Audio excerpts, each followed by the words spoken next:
Hey YouTubers, it is January 25th. I just got off work and last 2 days I hadn't been home before dark. And my work, I get up early usually. I've left the house usually by 4 o'clock. And so my days can be long at times, but Wednesday through Friday usually get off on time. And today's Wednesday, and wanted to check the seedlings. We did a seedling video, and I also got my Amelia seeds from Totally Tomatoes. Ordered some of those because I wanted to plant some Amelia tomatoes. But I was just gonna do a little update on this, but also talk to you about a subject that I thought about as my brother-in-law Stumpy was talking about in one of our live videos. He always, encourages people, with the prices of food right now and how things have gone up, for people to plant a garden. And so I got to thinking, well, how many people, really have an ability to plant a garden where they live? We're blessed because we do have a little property and have an area to have animals to plant a garden. But there's a lot of people that live in either HOAs, in cities, apartments, just where there's restrictions on whether they can have chickens or a few animals, or they can even plant a garden. And so I was going to talk to you about that a little bit today. But first, I'm going to give you a quick look at these seedlings, and then we'll get on that topic. All right, so this is day 6, and you can see that's our broccoli that's come up.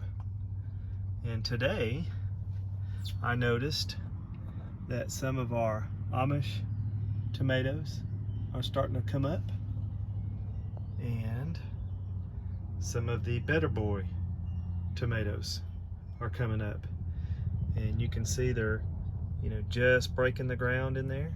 And so hopefully we're going to have some more of these other tomatoes come up as the soil stays. I'm keeping them real moist because I do have some heat lamps on them. The temperature has been cool. In the daytime we've been turning them off if the temperature's up, but at night I keep them on because the temperature gets cool, and I'm trying to keep the soil temp up for germination on these peppers.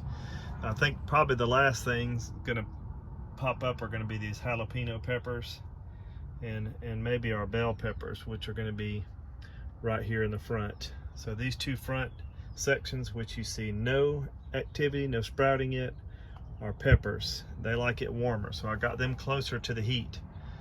But that's good news. So I'm going to go ahead and plant these other tomatoes, and then I'll get back with you and talk to you about this subject. What do we do if we don't have space to garden? All right, folks, so I finished. Denise got home. I just planted those Amelia tomatoes, got them watered, came in, and just wanted to talk to you, like I mentioned earlier, about what Eric, my brother-in-law, encourages people to do is, plant a garden with food prices so high. Get into gardening, help cut down on some of your food costs. Grow, it does a couple things. You can grow a lot of things cheaper than you can buy it. You can also know where that food is coming from, know what's being put in it. And obviously, if you want animals or have animals, the easiest fix, if you live in an HOA and you can't have any of that, is to move. Now, I say the easiest fix, some people, that's just not feasible, for what they do for a living, where they're at, what they can afford. I understand that. Mm-hmm. So I'm not going to be naive to the fact that I'd say, well, if you can't grow your own stuff, you just need to move. If that's possible and you want to start doing that, then yes. Hey, if you can afford it, you can make a move, make a move. If not, a couple things we're going to talk about today is just things that you can do to possibly grow your own food if you're in an HOA or a condo apartment. or an apartment. Yeah. What things can I do? And of course, this is not an exhaustive thing. I just wanted to hit on it because it struck me the other day as Eric mentioned that. Right. I was like, how many people can do what we do? Right. And in researching that, I actually went to it's called iProperty Management, which is gives facts and information on HOAs across the United States. It goes in fairly heavy detail, but the bottom line is I just kind of wanted to find out, well, how many people live in a HOA? And interestingly, they said in the 1970s, only 2 million people were a part of an HOA, which is a homeowners association of some kind. And basically that was done to, manage neighborhoods. Manage neighborhoods and make sure they look nice, they don't look run down, that kind of stuff. Hold people accountable. Hold people accountable. Don't have 4 trucks on blocks in the front yard, and you don't have a jungle growing over the top of your house. And I get all that, and I'm not here to debate whether HOA is good or bad, because my son has recently moved into one. We don't live in one, but that's just something, that's a personal preference. Some people love that lifestyle, and that's fine. Some people, older community, they want to live in something like that somebody's going to come do yards and all that stuff. That's fine. How many people did you find out actually live in HOAs it says across America? About 50% of Americans now live in some form of an HOA, whether it's in a single home residence like us with just neighbors in an HOA, or condominiums, townhouses, etc. That doesn't account people that live in apartments. That percentage doesn't count. So surprisingly, we don't realize how blessed, at least we are in the fact that, hey, we can, if we want to have pigs and chickens and all that stuff, we can do it here without any trouble of having people. Right. But if you live in an HOA and you pull some chickens up in the backyard, somebody's probably going to say something. That's right. Rooster crow, and they'll be like, "What's going on here at this HOA?" We've got friends in town who have chickens, but they don't have a rooster. Right. But I just want to touch on a couple things, and so we're going to discuss the thing you can do if you're in an HOA. All right. So that's what we're going to discuss first. So if you're in an HOA, what I would recommend, and you want to grow stuff, is read your bylaws. Read whatever commitments, covenants are in your HOA. What's allowed. And the reason I say that is, if they allow you to do certain things, capitalize on that. But know your limits. If you're in an HOA, know what my limits are. What if I break the rules? Are they going to get on to me or fine me or whatever? Just know those limits and what can you do within those limits. But a bigger thing is find out if your neighbors, if you have friendly neighbors, or neighbors that are interested in the same stuff, build a bond with them and maybe approach the HOA. Hey, if there are no guidelines for letting you garden, or if you can't have a raised bed, or you can't do certain things, can you make changes? And so build a community there. The other thing is you can actually garden under the radar. What I mean by that is, garden behind flowers and bushes and things like that. Well, they do allow flower beds and things like that in HOAs, so you can manage some form of garden maybe within your flower bed. Right, and we'll talk a little bit about that. But that, to me, building that relationship with your neighbors, understanding, what their interests are, what you would like to do, how can we do it. The other things you can do is possibly see if there are options for a community garden in your HOA.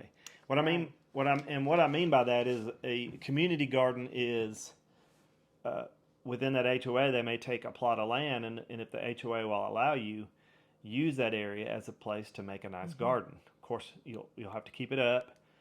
I would set up some rules, regulations on that as far as making sure it's kept up. Raised beds in those areas are aesthetically pleasing as opposed to something maybe just on the ground itself. So you could do some raised beds that might be nice to the eye, that might not look like a hindrance in one of those neighborhoods or something, But anyways, you can look at those options and see, are they willing to do that, a community garden? And that way it's not attached to each individual home, or somebody's worried about what it looks like in the backyard, that there's a designated area that the people in that community can garden in. You can pay to have however many rows you want, or however you want to do that, irrigate it, all that stuff, make sure you set that up right. So that's an option.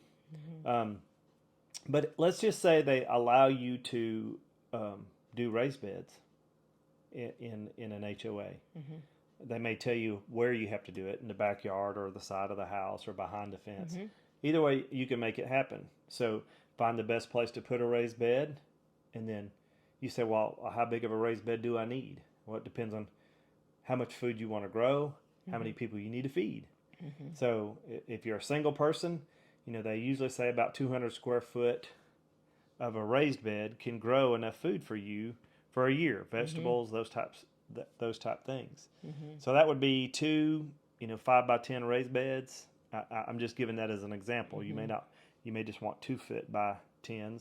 But my point is you can figure out that space. What can you do? What will your HOA allow?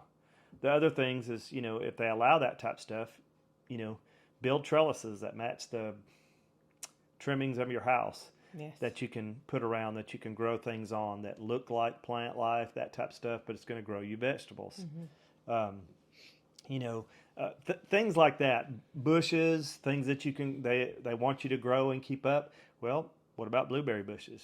As long as you keep them, looking nice and trimmed, it's going to be a bush that actually grows you produce. So hanging baskets, things like that, if they allow that, what can you do there? Strawberry plants.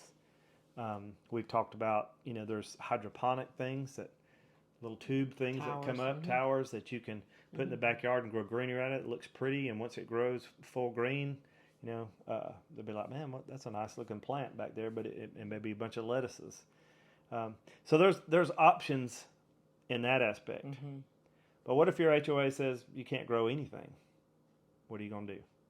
So if your HOA says, well, you can't have raised beds, you can't have a garden, and you got to think feasible too. If you do have raised beds, or they allow stuff, certain things obviously they're probably not going to want you to grow corn, something that's going to grow extremely high and look awkward. However, you can grow a lot of food in raised beds or on trellises. But if you can't, are there some sneaky ways you can help with that? Sneaky. I say sneaky because, obviously they allow you to have bushes and plants and shrubbery and flowers in your flower beds and stuff, as long as you keep it nice. Well, do like a grocery store. Front the flowers and front the bushes. And on the back side, in the shaded areas, plant shaded type things, lettuces, squash, things that tolerate shade and will grow produce. You can put bushy, bush beans and stuff like that down in the bottom and let them grow within that. That looks like plants, but it'll grow you food. Use pots, if they allow pots and nice flower pots, front some flowers and grow some things in that might get more full sun if you put them out on patios. On the back porch. You do a grow tower, right in the corner of your back porch. Grow towers, there's grow bags, there's grow buckets. You can grow potatoes in a bucket, a decorated bucket that sits on the back porch. Yeah, with a bag. That opens up and you can pull the potatoes out when they're ready. So there are options to grow things for you without actually having a garden. So I do want to encourage you that just because you may feel like you're hindered, research different ways you can grow stuff. If it's a desire that you truly want to do. Exactly. And there's a bunch of different ways. I mean, we've never done hydroponics, but We're interested, though. but there's some hydroponic things you can do that can Yes. grow you some stuff. Amazing. I mean, you can grow, lettuce in 6 weeks, bunch of different types of lettuces, and so I mean, there's things you can do, and that can also build your relationships up with neighbors who, if they're not interested in, if you give them nice fresh lettuces to eat, they might go, man, that is awesome. That's a neat Bribery will idea. get you everywhere. And then help them get on board with what you can do by gardening. But the key to all of it is making it look good. Because HOAs, what are they concerned about? Uniformity. I mean, a lot of them want the fences to look the same, and so as long as it looks good, I think most of the time when you're keeping it up, you're not going to have that big of an issue with your HOA. Some are going to be more strict, some are going to be less strict. Some they may never even say anything to you. If you have a garden, you keep it up, nobody may say, especially if it's your two neighbors by your side and you're good friends with them, and you say, hey, do you mind if I grow me a little patch of garden? I'm going to keep it up. And they're like, I don't care, that's fine. We'll go for it. Just know your limits. I mean, will they fine you if someone reports you or whatever? That way you're not going to say, well, Eric at Perry Hill said I could do it. Oh, don't do that. But take those opportunities to be an agent for change, because you can approach your HOA and see if there's some changes that can be made to allow people to do it. Because with food prices going up, they maybe say, hey, it's not a bad idea to let people, plant some things or put some tomato plants or things like that, as long as it's kept up, they'll be fine with it. But if you can absolutely not do anything, what can they do? I mean, in an area where they cannot, an apartment or somewhere where they absolutely cannot have their own garden in any fashion or form, whatever it may be, there are options where you can get fresh vegetables. There's local farmers markets. Yes.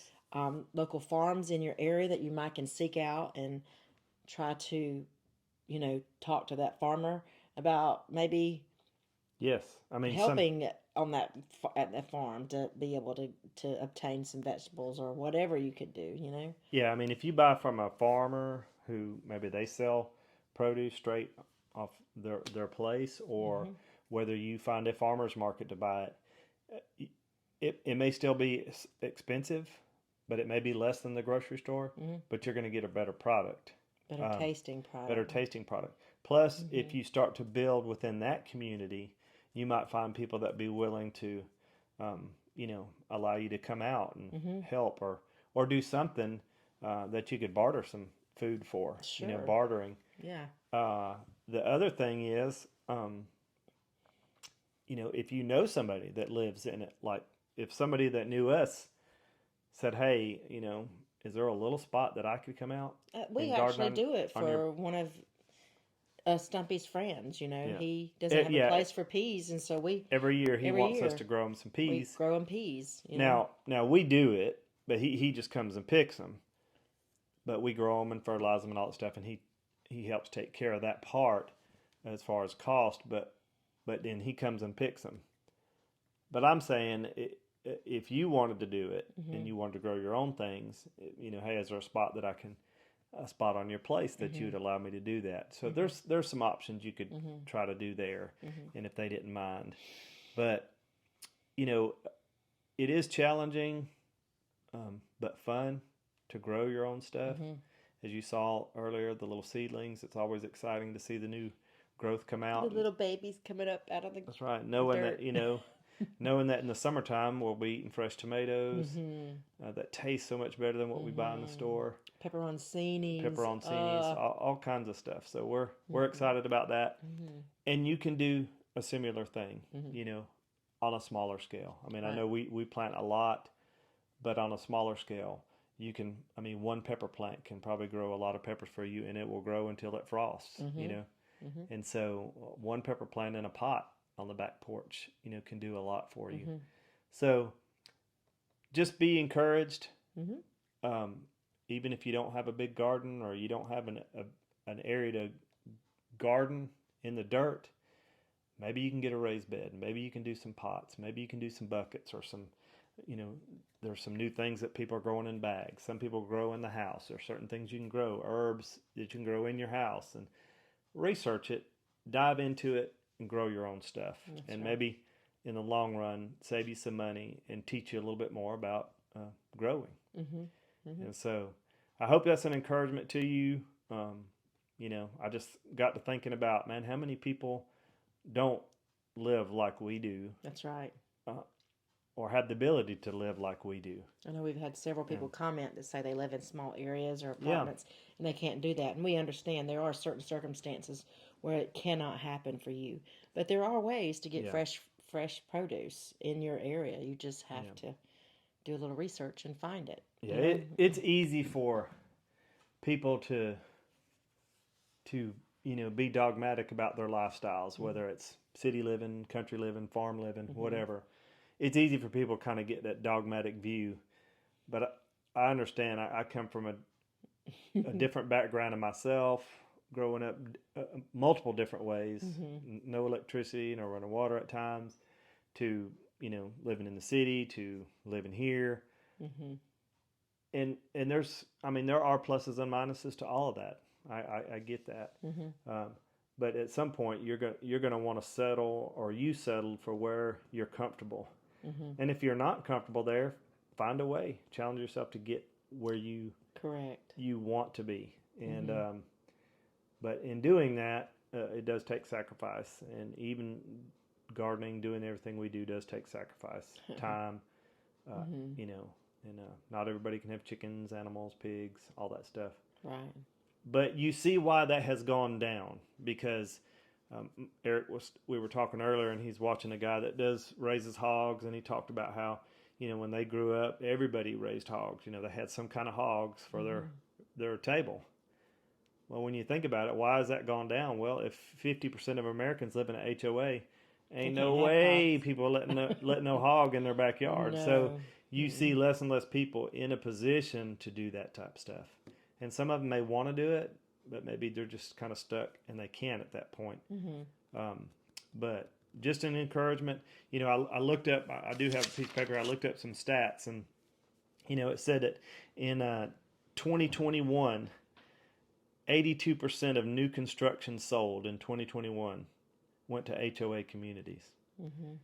So a lot of homesteaders, a lot of that type feel, or farm feel, if you want to call it homesteader or small farm, whatever you want to call it, trying to grow and kind of sustain yourself a little bit, is mainly now probably on existing properties or old homes and that people are doing, or land.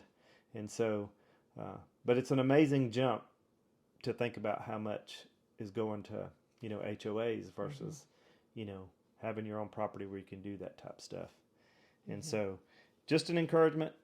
God bless you. As Stumpy always says, a simple life is a much more enjoyable life. So I hope this was an encouragement. And obviously we don't know everything on this, but it just struck me the other day. I thought about it and said, you know what can they do? And so I just challenge you to look up some avenues that you can grow your own stuff. And if you've got ideas, or of some great things, put them in the comments. Yes. For people to read, or give us some ideas. And that way it'll be passed on. Or if you're already doing it, you may be living there and say, hey, here's what I am doing. Yeah. And, we'd love to hear it. That's right. All right. Thank you so much for watching. God bless you. God bless you. We'll catch you on the next video. That's right.